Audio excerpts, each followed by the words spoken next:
In this lesson, we're looking at neural control pathways. It's one of two. We have quite a lot in this unit. Specifically, we're looking at the anatomy in this situation. All right, so our nervous system can be split into two main parts, the central nervous system and the peripheral nervous system. So while this central nervous system looks quite small, it is two incredibly important parts. So we've just got our brain and our spinal cord here, whereas our peripheral nervous system basically encompasses everything else.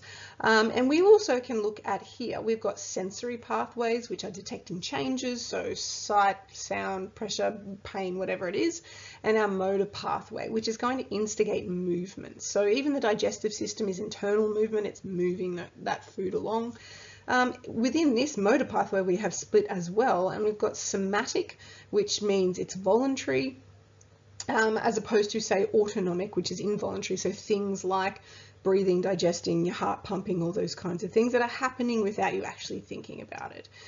Down here, again, we're splitting our autonomic nervous system. We've got sympathetic and parasympathetic. Now, sympathetic is often associated with fight, flight, freeze. It's about energy creation. Your muscles are firing up, your adrenaline is pumping, it's making your heart beat faster. And then the opposite of that is our parasympathetic. So we're talking about rest and digest here. We're passing waste, we're digesting our food properly. It's happening when you're more vulnerable, when you're actually at rest. Things that you wouldn't really want to be doing if you were in danger. Your body is not going to prioritize these things. We talk about swimming and eating because your swimming actually needs to kick in some of your other muscular movements as opposed to worrying about all these things here.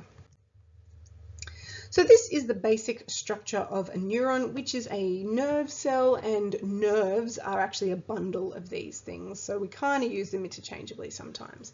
So we have our soma, which is our cell body, and it contains all the usual organelles that a cell would have, including a nucleus, and it's managing normal cellular function. So we also have an axon, and this is this single long thin extension. It's a projection that sends an impulse to the next neuron. So it's kind of that domino in the chain of dominoes. It usually only sends them in one direction, and they really vary in length depending on how far they're going in your body. You can have really tiny ones or really, really long ones.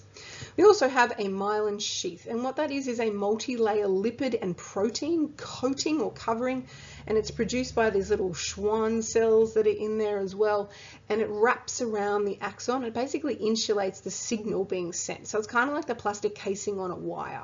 There are demyelinating, so diseases that can strip the myelination from the cells, and it results in the nerve signals being sent to different places that they shouldn't be going. So multiple sclerosis is one of those.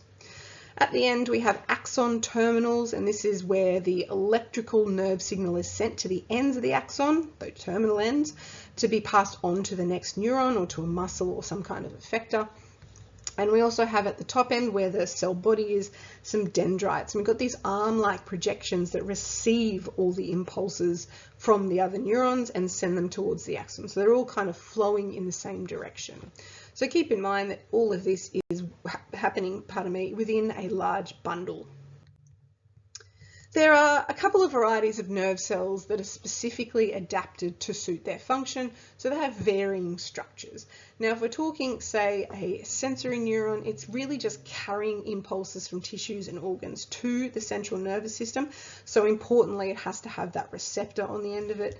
Our interneurones or relay neurons are kind of that intermediary. They're interpreting impulses and connecting neurons to other ones, whereas our motor neurons carry the impulses from the central nervous system out to the muscle. So they're sending that signal to the effector to do something.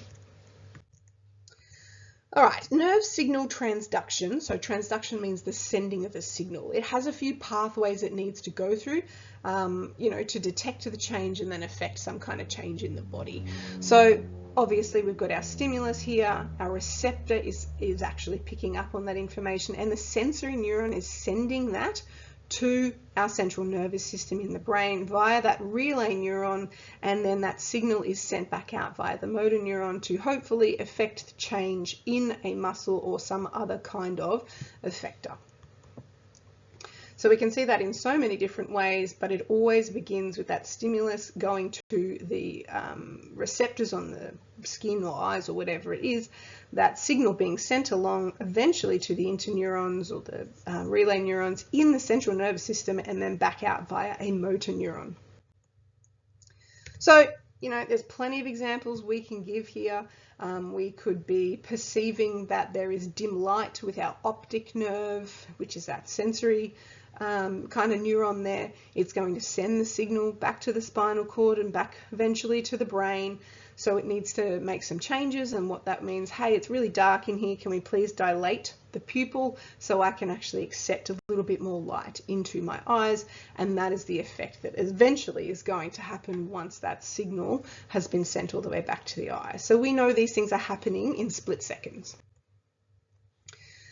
Signal transduction is really great and incredibly fast, but in a life-threatening situation or a dangerous situation, your body needs every bit of time it can pick up. So our body uses reflexes to react appropriately, almost without thinking, and reflexes literally don't engage your brain until afterwards. So a sensory nerve only sends a signal to the spinal cord in this situation. It only goes to your spinal cord where an immediate decision can be made to send something back via the motor neuron. And these are involuntary movements here.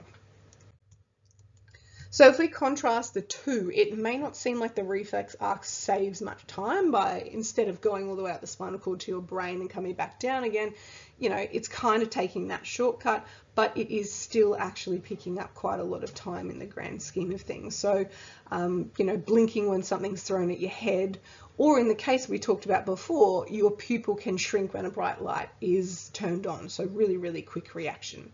Normal signal transduction might just be, you know, swatting a fly away or, you know, seeing a hand up for a high five. So you don't need that really quick response. So we've talked about these kinds of things up here, the basic anatomy and what's going on with the sensory receptors. We're going to talk about passage of a nerve impulse next.